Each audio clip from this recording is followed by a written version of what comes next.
I really need to update my headshot. And the sad part is that that photograph wasn't taken all that long ago. Well, thank you for having me here today, and thank you all for joining us. I'd like to talk about how we make refugees visible through research and the manipulation of data in ways that we can respond to their plight, and that we can respond to and address the situations that they find themselves in. This is, as you can imagine, is something of a preoccupation for me. I work at the International Rescue Committee as a technical advisor for research, and a lot of my work is about mediating discussions between the humanitarian community and the research community.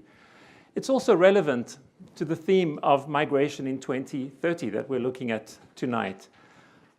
Because the ways that we configure refugees through research are changing.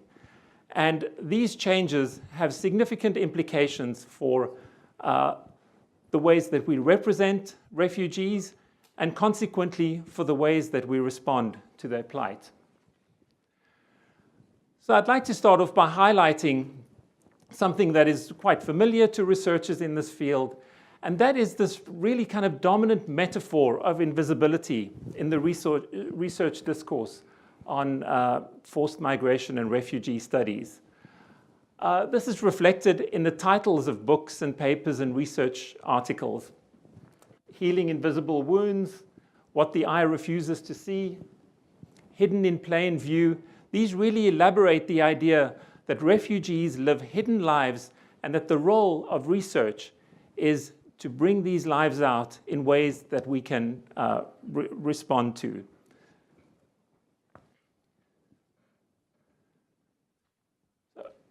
We should also bear in mind that bringing visibility to the lives of refugees is not without its perils.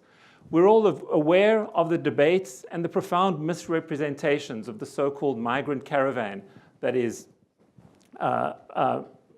heading towards the US southern border. And we see how it is misrepresented and the misinformation that is being generated by the current administration and the right-wing media on the threat that this represents.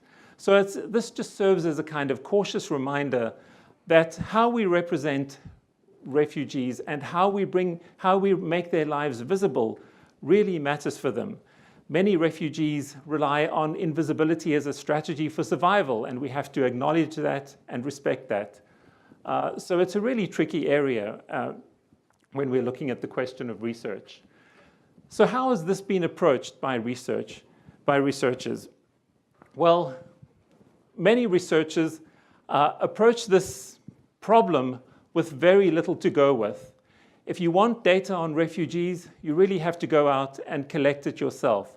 So many researchers engage in what we might call loosely as field work, which involves up-close and personal interactions with refugees, their host communities, the organizations that are addressing their plight on the front line, and making sense of these contexts in ways that organizations like the one I work for can respond to. And one of the more humbling benefits of conducting research in this way is that it often forces us to rethink some of our basic assumptions. And if you permit me, I'll just give a quick anecdote from my own research, my graduate research in the 1990s and early 2000s, which looked at Mozambican refugees in South Africa.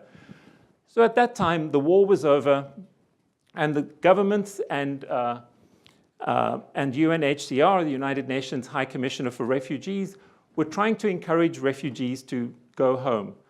The UNHCR had a voluntary repatriation program, which was largely a failure. So the assumption was that refugees didn't want to go home. They wanted to stay in South Africa, and they wanted permanent residence. Many applied for permanent residence, and the government was concerned that this large population was not going to return back to the country of origin. But what my work and the work of other researchers in this area showed was that permanent residence wasn't about permanent residence for the refugees. many of them applied for permanent residence, received it, and then returned to Mozambique. Many people that I knew had applications that were pending for permanent residence, and they were delaying their return until they received permanent residence. So permanent residence was really about a kind of insurance policy to help offset the very profound risks that refugees experience when they go back to a war-torn country and begin to rebuild their lives.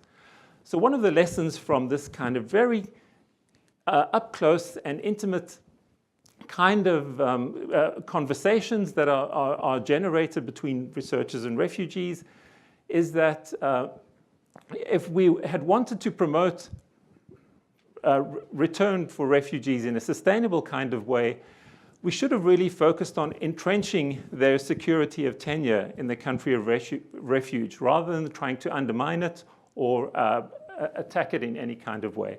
So that's just a slightly long-winded way of talking about a research model that is essentially open-ended and focused on the narratives of refugees. So from about the 2000s, this began to change. A number of refugees criticized, a number of researchers criticized this model as being too localized, too open-ended, too anecdotal, and really just too small scale to be of real benefit to refugees. So organizations like the IRC began to move towards models of evidence-based humanitarianism. And the IRC is a leading organization in this field, and I'm very proud to be supporting this effort.